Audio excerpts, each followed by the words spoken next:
Jo Leute, moin! Heute handelt es sich mal hier um dieses Gerät, um den USB-Port.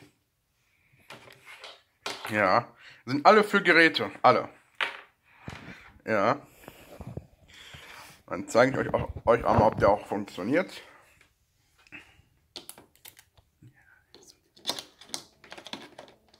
Na komm schon.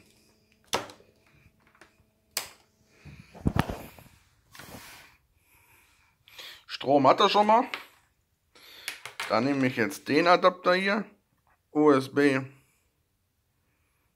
AV-SCART Grabber zum Video digitalisieren. Hier hatte auch die 3 Anschlüsse. Gelb und Rot war fürs Bild, fürs Ton, und Gelb war es fürs Bild.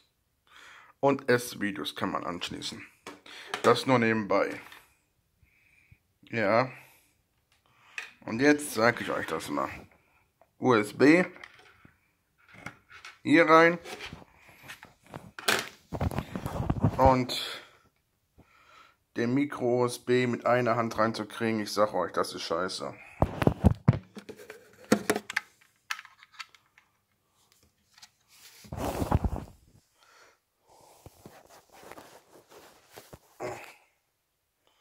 Ja, ich sag euch. Auch das sitzt. Ja, und dann halt hier die Anschlüsse. Und dann natürlich das bis zum Videorekorder. Hier den SCART-Adapter. Ja. Und jetzt zeige ich euch noch ein zweites Gerät. Ist auch ein USB-Videogrammer. Nur auf USB spezialisiert. Jetzt hat man auch die passenden Anschlüsse wieder.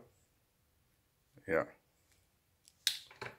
Wie gesagt, Gerät funktioniert, seht ihr ja.